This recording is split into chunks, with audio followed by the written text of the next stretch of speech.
आज आपण paper cutting use करून ब्लाऊज पीस कसं कट करायचं आहे ते पाहणार आहोत। त्यासाठी आपण इथे अस्तर घेतलेला आहे, ब्लाऊजचं डबल फोल्ड करून घेतलेला आहे आणि त्याला आपण इस्त्री करून घेणार आहोत। त्याला व्यवस्थित प्रॉपर इस्त्री करून घेणार आहोत, जेणेकरून त्याला असलेल्या घड्या वगैरे त्या मोडून जातील आणि व्यवस्थित प्लेन ब्लाऊजचं पीस आपल्याला मिळेल। त्याच्यानंतर आपण इथे ब्लाऊजचं पीस घेतलेला आहे, ब्लाऊज पीस त्यालासुद्धा आपण डबल फोल्ड करून अशा पद्धतीने इस्त्री करून घेणार आहोत। त्यालासुद्धा व्यवस्थित इस्त्री करून घ्यायची आहे। जेव्हा तुम्ही कटिंग करणार असतात कोणतंही ब्लाऊज असो, त्याला तुम्ही अशा पद्धतीने इस्त्री करून घ्यायची आहे, डबल फोल्ड करायचं आहे, व्यवस्थित दोन्हीकडची टोकं एकत्र मिळवून घ्यायची आहेत आणि मग त्याच्यावर इस्त्री करून घ्यायची आहे। अशा पद्धतीने आपण त्याला फोल्ड करून ठेवू शकतो, कारण आता आपण फक्त अस्तर वापरणार आहोत आधी कटिंग करण्यासाठी। ब्लाऊज पीस आपण नंतर कटिंग करणार आहोत। तर अशा पद्धतीने आपण ब्लाऊज पीसवर पेपरचे जे कटिंग आहेत ते अशा पद्धतीने ठेवून घेतलेले आहेत, ते तुम्ही बघू शकता मी कशा पद्धतीने ठेवलेले आहेत। त्यानंतर आपण शिलाई मशीनचं काम करताना जो चॉक वापरतो तो मी इथे घेतलेला आहे। तो माझ्या हातात थोडा छोटा आहे, कारण माझ्या मुलीने त्याचे तुकडे वगैरे केलेले आहेत म्हणून तो थोडा छोटा आहे, तो तुम्हाला दिसत नसेल, पण माझ्या हातामध्ये चॉक आहे। त्या चॉकच्या सहाय्याने आपण अस्तरवरती जे पेपर कटिंग ठेवलेले आहेत ते मार्किंग करून घेणार आहोत। बघू शकता मी कशा पद्धतीने ॲडजस्ट केलेला आहे। ब्लाऊज पीस आपल्याला पूर्णपणे पुरायला हवं म्हणून आपण ते अशा पद्धतीने ॲडजस्टमेंट केलेलं आहे। पाठीचा भाग ठेवलेला आहे आणि फ्रंटचा भाग त्याच्या वर ठेवलेला आहे। त्याच्या बाजूलाच आपण कटोरी ठेवलेली आहे आणि इकडे या साईडला योक पट्टी ठेवलेली आहे आणि त्यानंतर आपण खालच्या दिशेला बाही ठेवलेली आहे। थोडं माझी मुलगी थोडी मध्ये येते, तर ते तुम्ही प्लीज थोडं इग्नोर करा आणि बाकीच्या गोष्टींवर कॉन्सन्ट्रेट करा। ते मी ठेवलेलं आहे, पुढे दाखवलेलंच आहे। अशा पद्धतीने आपण जे पेपर कटिंग ठेवलेलं आहे त्याला मार्किंग करून घेणार आहोत, जेणेकरून आपल्याला कटिंग करायला सोपं जाईल। नंतर आपण पेपर कटिंग काढून घेणार आहोत आणि जे मार्किंग केलेलं आहे त्यावरच आपण कटिंग करणार आहोत। तर अशा पद्धतीने मी योकपट्टीला मार्किंग करायला घेतलेली आहे। त्यानंतर बघू शकता मी तिथे नॉचेस मारलेले आहेत। हे जे 2 नॉचेस आहेत ते आपल्याला पेपर कटिंग उचलल्यानंतर समजावेत म्हणून आपण तिथे खडूने मार्किंग करून घेत आहोत। आणि हे नॉचेसची मार्किंग करायला विसरायचं नाही आहे, जेणेकरून आपण नंतर हे नॉचेस मारून घेणार आहोत आणि मग आपल्याला ब्लाऊजची फिटिंग करायला सोपं जातं, कारण ते आपण प्रॉपर जे माप घेतलेलं असतं त्याचे ते नॉचेस असतात। आणि मग जेव्हा आपण फिटिंग करताना तिकडे जातं ब्लाऊज, त्यावेळेला आपल्याला प्रॉपर कळतं की फिटिंग कुठून आहे, किती आहे, आणि मग ते नॉचेसला नॉचेस जोडून जर आपण फिटिंग केली तर ब्लाऊज एकदम परफेक्ट बसतो। तर आता आपण बघू शकतो, आपण फ्रंट साईडचा जो पेपर कटिंग आहे त्याला आपण खडूने मार्किंग करायला घेतलेला आहे। तर जसं पेपर कटिंग आहे तशा पद्धतीने आधी आपण खडूने मार्किंग करून घेणार आहोत। परंतु इथे एक टीप आहे की जो फ्रंट साईड आहे ती जिथे कटोरीला जॉईंट करणार आहोत तिथेशी आपल्याला अर्धा इंच वाढवून घ्यायचं आहे, कारण शिलाईमध्ये ते जातं, तर मग आपलं पेपर कटिंग छोटं नको पडायला। तर इथे बघू शकता मी अर्धा इंच वाढवून घेत आहे आणि जो योगपट्टीला सुद्धा जो फ्रंट भाग जॉईंट होणार आहे तिथे सुद्धा आपल्याला अर्धा इंच वाढवून घेणार आहोत, कारण ते सुद्धा शिलाई मार्जिनमध्ये जाणार आहे। म्हणजे आपलं जे माप आहे ते आपल्याला परफेक्ट मिळून जाईल। ही ती छोटी कटोरी माझ्या आधीची कटोरी असते ती माझ्या मुलीने टाकली, तिथे मी काढून टाकली आणि ही जी कटोरी आहे ती इथे आपल्याला प्रॉपर बसेल। बघू शकता अशा पद्धतीने चारही दिशेला जो आपण अस्तर घेतलेला आहे तो ताणला गेला पाहिजे, तिथेशीच आपल्याला प्रॉपर कटोरी बसवून घ्यायची आहे। कुठेही दुसरीकडे कटोरी आपल्याला कटिंग करायची नाही आहे। जो भाग प्रॉपर असा क्रॉसमध्ये ठेवून जो अस्तरचा भाग आहे तो ताणला जातो तिथेशीच आपल्याला कटोरी कटिंग करून घ्यायची आहे, जेणेकरून कटोरी व्यवस्थित आपल्याला फिटिंगला बसणार आहे। बघू शकता आपण अशा पद्धतीने मी खडूने मार्किंग करून घ्यायला घेतले। कटोरी आपल्याला ज्या मापाची आपण कटिंग केलेली आहे त्याच मापाची कटिंग करायची आहे। कटोरी आपल्याला कुठेही वाढवायची वगैरे नाही आहे। पूर्ण पेपर कटिंग आपल्याला जसं आहे तसंच मार्किंग करून घ्यायचं आहे। फक्त फ्रंट साईडलाच आपल्याला अर्धा इंच वाढवून घ्यायचं आहे आणि अशा पद्धतीने नॉचेससुद्धा मारून घ्यायचे आहेत। नॉचेस मारायला विसरायचं नाही आहे, ते आपल्याला प्रॉपर मारून घ्यायचे आहेत, त्याच्यामुळे आपले फिटिंग व्यवस्थित बसणार आहे। आणि आता आपलं जी बाहीची कटिंग आहे तीसुद्धा आपण मार्किंग करून घेणार आहोत। इथे मी कोपरापर्यंत अशी बाही कटिंग केलेली आहे, त्यामुळे ती तुम्हाला मोठी दिसत असेल, कारण मला कोपरापर्यंतचा ब्लाऊज शिवायचा आहे। तर अशा पद्धतीने व्यवस्थित पसरून घेऊन आपण प्रॉपर साईडची जी असतात ना ब्लाऊजचं अस्तर, त्याला पण अगोदरच जर पट्टीचा यूज करून जर व्यवस्थित मार्किंगने सरळ लाईनीत जर कटिंग करून घेतलं तर ते योग्य होतं। कारण ब्लाऊज अस्तर जे काही असतं ते आधी कटिंग करताना आपण जेव्हा दुकानातून आणतो तेव्हा त्याची प्रॉपर कटिंग नसते। आपण व्यवस्थित त्याला सरळ मापामध्ये कटिंग करून घ्यायची आहे आणि त्यानंतरच आपण पेपर पॅटर्न त्यावर पसरवून आपल्याला ब्लाऊजची कटिंग करायची आहे। बघू शकता मी बाहीची कटिंग करत आहे। इथे अस्तर जो आहे तो डबल फोल्डेड आहे, त्यामुळे आपण इथे सगळे एक पार्ट ठेवणार आहोत आणि जेव्हा आपण कटिंग करणार आहोत आपल्याला दोन्ही साईडचे पार्ट्स मिळणार आहेत ब्लाऊजचे। तुम्ही पाहू शकता अशा पद्धतीने मी मार्किंग करून घेतलेली आहे। मार्किंग केल्यानंतर पेपरची जी कटिंग असते ती आपण काढून घ्यायची आहे, जेणेकरून आपण कात्रीचा यूज करू त्यावेळेस अस्तर कटिंग करताना आपलं जे पेपर कटिंग आहे ते कुठेही कट होणार नाही आहे। आता पाहू शकता मी कटोरीला वगैरे सुद्धा नॉचेस मारून घेतलेले आहेत। तर मी जी कटोरी आपण टक्स मारणार आहोत कटोरीचा तिथे सुद्धा नॉचेस मारून घेतलेले आहेत आणि व्यवस्थित आपल्याला हे पेपर कटिंग काढून घ्यायचे आहेत। हे आपण तसेच ठेवायचे आहेत। पुन्हा आपण जेव्हा कधी ब्लाऊज शिवणार असतो तेव्हा आपण पुन्हा हेच वापरायचे आहेत। त्याच्यामुळे आपल्याकडे जर पेपर कटिंग असतील तर ते व्यवस्थित जपून व्यवस्थित ठेवून द्यायचे आहेत। बघू शकता मी अशा पद्धतीने ठेवलेले आहेत।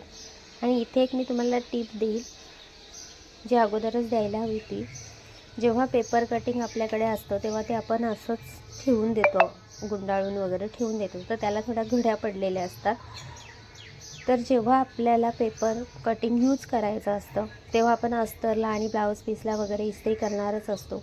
तर त्यावेळेला आपण पेपरचं जे पॅटर्न असतं आपल्याकडं ते सुद्धा प्रॉपर इस्त्री करून घ्यायचं आहे। पेपरला काहीही होत नाही, पेपरला व्यवस्थित इस्त्री होते आणि त्याच्या घड्या असतात त्या पूर्णपणे मोडल्या जातात, म्हणजे आपलं माप कुठेही चुकत नाही, एकदम प्रॉपर आपल्याला माप मिळतं। त्यामुळे आपल्या ब्लाऊजची फिटिंग व्यवस्थित बसते आणि आपलं ब्लाऊज व्यवस्थित होतं।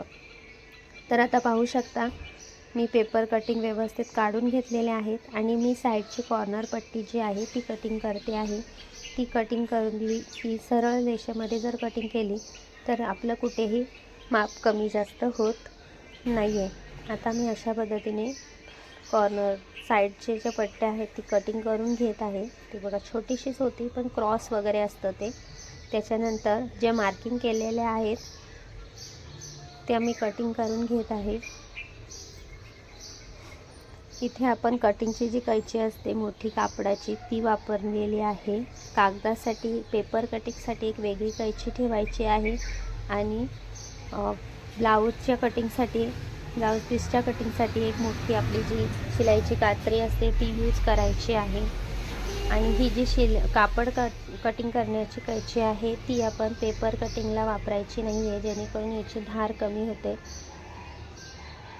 आता बघू शकता मी पाठीचा भाग कटिंग करून घेत आहे। सगळ्यात आधी पाठीचा भाग कटिंग करून घ्यायचा आहे, म्हणजे जेणेकरून कुठेही कमी जास्त कापड होणार नाही। अशा पद्धतीने व्यवस्थित आपल्याला ब्लाऊज अस्तर कटिंग करून घ्यायचं आहे।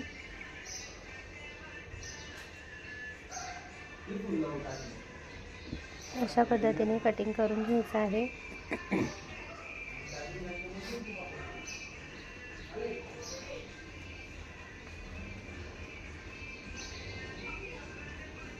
आणि हे जे नॉचेस आहेत 2 नॉचेस दिलेले आहेत तिथे असे आपण नॉचेस मारून घ्यायचे आहेत. बघू शकता कशा पद्धतीने अशा पद्धतीने कटिंग करून घ्यायचं आहे. अशा पद्धतीने नॉचेस मारून घेतलेले आहेत. हे बघा छोटे असा त्रिकोणी तुकडा कट होतो तो. ते मी दाखवलेलं आहे व्हिडिओमध्ये, पण माझा मोबाईलचा कॅमेरा थोडा वर होता आणि मला ते समजलं नाही की ते दिसलं नाही आहे म्हणून. तर पुढच्या दुसरे जे नॉचेस मारलेले आहेत ते दिसत आहेत, ते तुम्ही पाहू शकता. मी गळा कटिंग केलेला नाही आहे, गळा मी तसाच ठेवलेला आहे, कारण प्रत्येकालाच गोल किंवा चौकोनी असं गळा करायचा नसतो. कोणाला पॅटर्न वगैरे करायचा असतो, तर त्यासाठी आपण पेपर अस्तरला गळा कटिंग करायचा नाही आहे. तो आपल्याला जशा पद्धतीचा गळा करायचा असेल त्यावेळेला आपण तो कटिंग करायचा आहे. कधी कधी आपण कॅनव्हास वगैरे यूज करतो, त्यावेळेला आपण तो कटिंग करायचा आहे. इथे आता मी योकपट्टी कटिंग करत आहे. योकपट्टीसुद्धा कुठेही वाढवून वगैरे घ्यायची नाही आहे. जेवढं आपलं पेपर कटिंग आहे तेवढंच सगळं कटिंग करून घ्यायचं आहे. कुठेही अस्तर वाढवायचं नाही आहे. फ्रंट साईडला थोडासा अर्धा इंच वाढवलेला आहे. बाकी पूर्ण प्रॉपर जे आहे तेच कटिंग आहे. बघू शकता मी इथे योकपट्टीसुद्धा कटिंग करून घेतलेले आहेत, त्या 2 आहेत. आणि हे जे नॉचेस आहेत फिटिंगचे, तिथे मी आता नॉचेस मारून घेते. अशा पद्धतीने एकदम छोट्या क्रॉसमध्ये हे करणार आहे, कटिंग करणार आहे.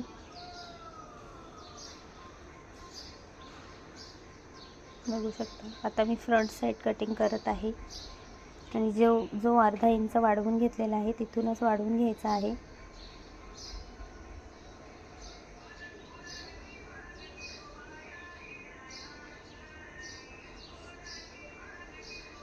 जिथून तुम्हाला ज्या बाजूने शक्य होईल व्यवस्थित कटिंग करता येत असेल तिकडनं तुम्ही ते कट करू शकता. कटिंग करताना असं कोणतंही कंपल्शन नाही आहे की आधी असंच कटिंग केलं पाहिजे किंवा अशाच दिशेने केलं पाहिजे. तुम्ही कुठूनही जसं तुम्हाला ॲडजस्ट होईल तशा पद्धतीने तुम्ही कटिंग करून घ्यायची आहे. पाहू शकता मी इथे अशा पद्धतीने हळूवारपणे कटिंग करते आहे.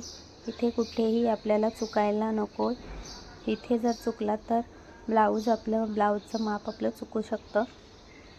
पाहू शकता मी फ्रंट साईड कटिंग करते आहे.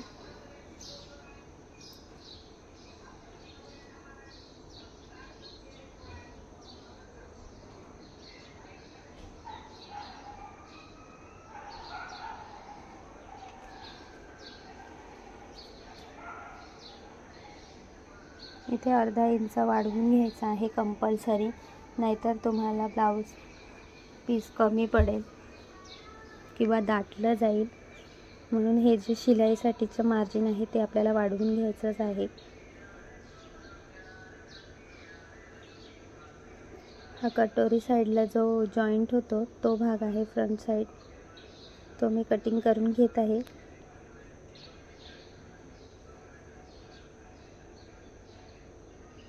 अशा पद्धतीने कटिंग करून घेत आहे.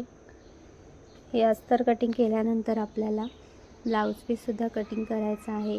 ते आपण एकत्र नाही कटिंग करू शकत, कारण ब्लाऊज अस्तर हे आपल्याला परफेक्ट मापाचं कटिंग करायचं असतं आणि ब्लाऊज पीस आपल्याला थोडं वाढवून कटिंग करायचं असतं. कारण शिलाई करताना जर कापड थोडंफार इकडे तिकडे झालं तर त्याला प्रत्येक साईडला आपल्याला ब्लाऊज पीस पुरायला हवं, म्हणून आपल्याला थोडं एक्स्ट्रा कटिंग करून घ्यायचं असतं. बघू शकता मी फ्रंट साईड कटिंग केलेली आहे आणि बघू शकता आता तुम्ही इथे नॉचेस मी कशा पद्धतीने मारते आहे ते. हे बघा अशा पद्धतीने आपल्याला फिटिंगचे नॉचेस मारून घ्यायचे आहेत.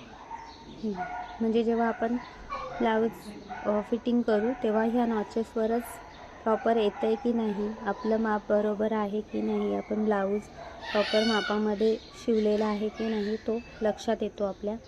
आता आपण इथे कटोरी कटिंग करणार आहोत. कटोरीला सुद्धा जे टक्सचे नॉचेस आहेत ते मी इथे मारून घेतलेले आहेत. ते सुद्धा तुम्ही न विसरता मारायचे आहेत, जेणेकरून आपल्याला टक्स मारायला सुद्धा सोपं जातं आणि टक्ससुद्धा आपला चुकत नाही. ब्लाऊजमध्ये मेन पार्ट असतो तो टक्सचा, टक्स प्रॉपर आले आणि फिटिंगला व्यवस्थित बसले तर तुमचं पूर्ण ब्लाऊज व्यवस्थित फिटिंगला बसतं, नाही तर फिटिंग चुकते ब्लाऊजची. त्यामुळे टक्स पॉईंट, कटोरीचं टक्स ह्या गोष्टी व्यवस्थित काळजीपूर्वक मारायच्या आहेत. इथे मी कटोरी कटिंग करून घेत आहे.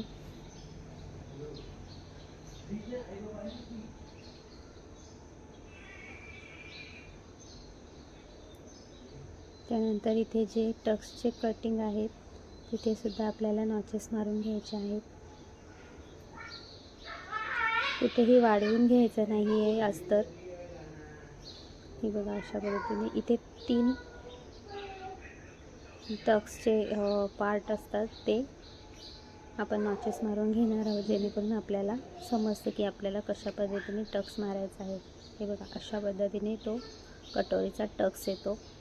मग ते प्रॉपर एकावर एक ठेवलं की आपल्याला इथून टक्स मारायला सोपं जातं. अशा पद्धतीने येते ती कटोरी आणि अशी बसते, बघू शकता.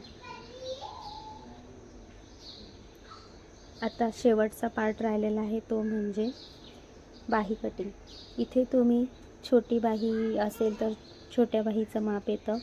आता मी इथे कोपरापर्यंतची बाही कटिंग केलेली आहे, माप टाकलेलं आहे, त्यामुळे ही कोपरापर्यंतच्या बाहीची कटिंग आहे. वेगवेगळ्या बाहीचं वेगवेगळं कटिंग्स कसे केले जातात, कॅप हाईट वगैरे किती वापरली जाते यासाठी मी एक सेपरेट व्हिडिओ चॅनलवर अपलोड करणार आहे, तो तुम्ही जाऊन बघू शकता. आता ही कोपरापर्यंतच्या बाहीची कटिंग आहे. आता लेटेस्ट ब्लाऊज आलेले आहेत जे फुगाबाही वगैरे कोपरापर्यंतचीच असते पण फुगाबाही असते, तर त्यासाठी सुद्धा तुम्हाला हे जे माप आहे हेच यूज करायचं आहे. फक्त ज्या पद्धतीने तुम्ही करणार आहात तिथेशी तुम्ही मापाच्या साईजने 4 इंच 2 इंच जेवढा तुम्हाला फुगा पाहिजे तशा पद्धतीने तुम्ही वरच्या दिशेला मुंड्याच्या दिशेला वाढवून घ्यायचं आहे. बाकी सगळी कटिंग त्याची सेमच राहते. अशा पद्धतीने मी हाताची कटिंग बाहीची कटिंग करून घ्यायला घेतलेली आहे.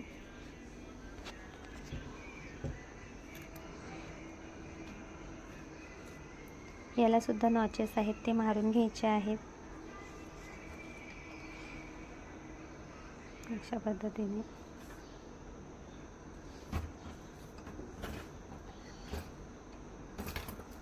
खालच्या दिशेला सुद्धा असतात तिथे सुद्धा नॉचेस मारून घ्यायचे आहेत.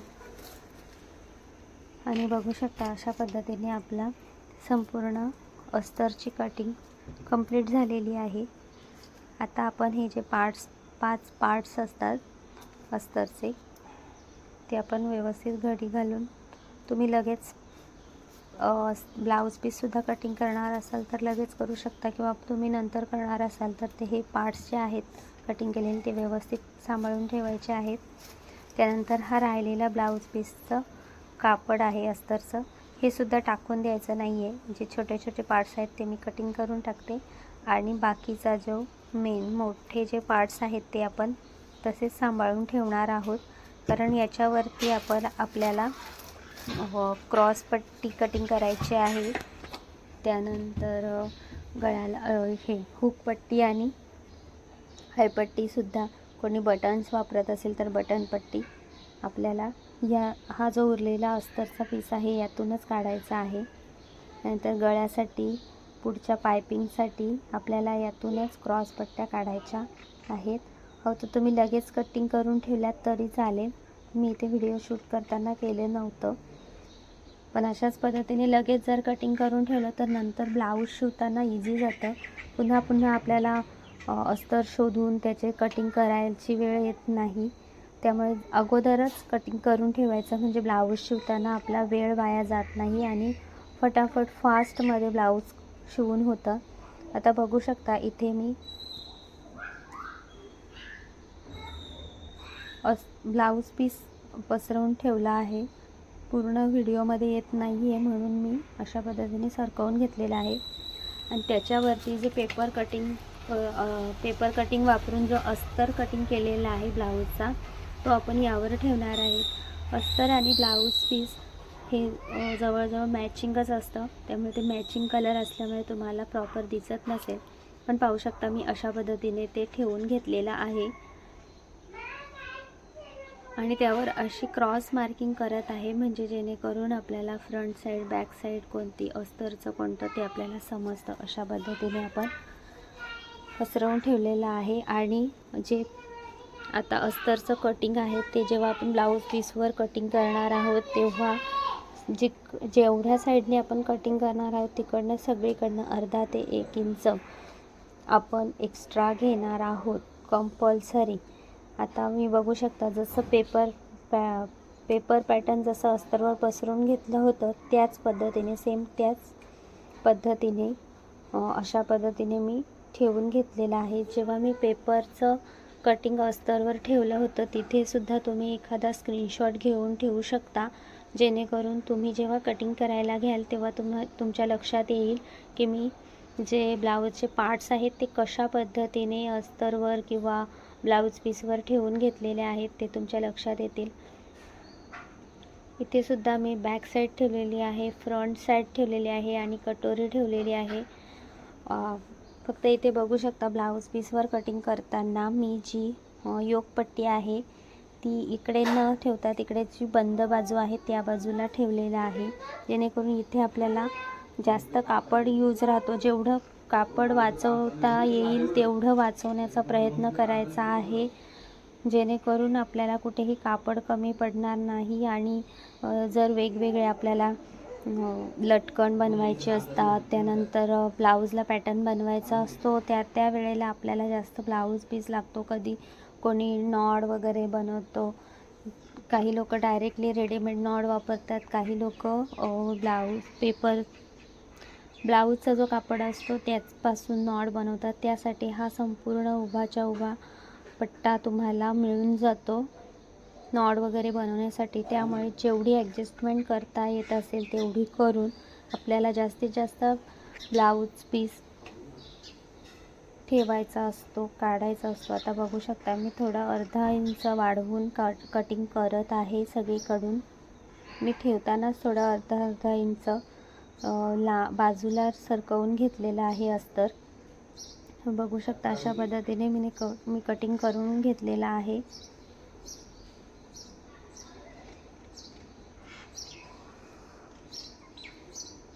व्यवस्थित गोलाकार फिरवून घ्यायचे आहे, जसं माप आहे. जरी आपण एक्स्ट्रा कटिंग करत असलो ब्लाऊज पीस तरीसुद्धा जो माप आहे, जो शेप आहे त्याच शेपमध्ये आपल्याला कटिंग करून घ्यायचं आहे. बघू शकता अशा पद्धतीने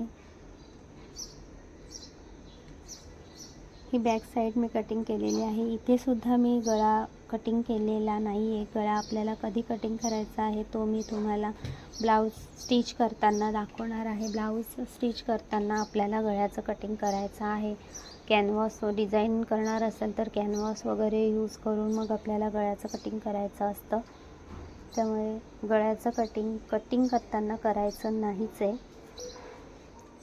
पाहू शकता आता आपण फ्रंट साईड कटिंग करत आहोत. फ्रंट साईडला सुद्धा आपल्याला थोडं अर्धा इंच वाढवूनच कटिंग करायचं आहे, कारण इथे जरी आपल्याला ते प्रॉपर दिसत असलं तरी जेव्हा आपण मशीनवर ते शिवायला घेतो त्यावेळेला कापड सरकतं. सगळे कापड सारखे नसतात, काही कापड सुळसुळीत वगैरे असतात. साडीतले ब्लाऊज पीस जर असतील तर थोडं जास्तच आपल्याला कटिंग करायचं आहे, कारण ते खूपच सुळसुळीत असतात आणि शिवताना सरकले जातात. त्याच्यामुळे आपल्याला ते वाढवून घ्यायचे आहेत. कटिंग केल्यानंतर तर तुम्ही तो भाग कटिंग करून काढू शकता, पण आता तो एक्स्ट्राच कटिंग करायचा आहे. इथे जे अर्धा इंच घेतलेला आहे वाढवून त्याच्याही पुढे अर्धा इंच आपल्याला कटिंग करून घ्यायचं आहे. बघू शकता अस्तरला सुद्धा अशा पद्धतीने नॉचेस मारून घ्यायचे आहेत. थोडे बाजूला येतात ते, पण तिथे सुद्धा नॉचेस मारून घ्यायचे आहेत, जेणेकरून आपल्याला फिटिंग करायला इझी जातं. कारण अस्तर तर आतमध्ये जातं, मग आपल्याला लक्षात येत नाही की नॉचेस ॲक्च्युली कुठे होते. म्हणून मग आपल्याला जो ब्लाऊज पीस आहे त्यावर सुद्धा नॉचेस मारून घ्यायचे आहेत आणि अशा पद्धतीने अस्तरवर क्रॉस करून घ्यायचा आहे. जेणेकरून आपल्याला फ्रंट आणि बॅक साईड लक्षात येते. आता ही कटोरीचं आहे, त्यावर सुद्धा मी मार्किंग करून घेतलेलं आहे आणि ही योकपट्टी आहे, त्यावर सुद्धा मार्किंग करून घेतलेलं आहे.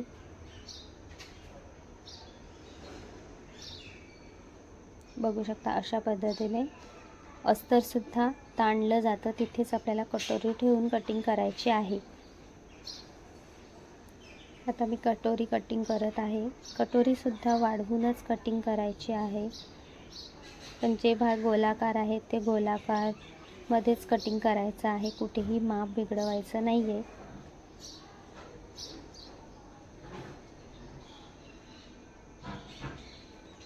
ही व्हिडिओ अपलोड केल्यानंतर मी स्टिचिंगचा सुद्धा व्हिडिओ अपलोड करणार आहे.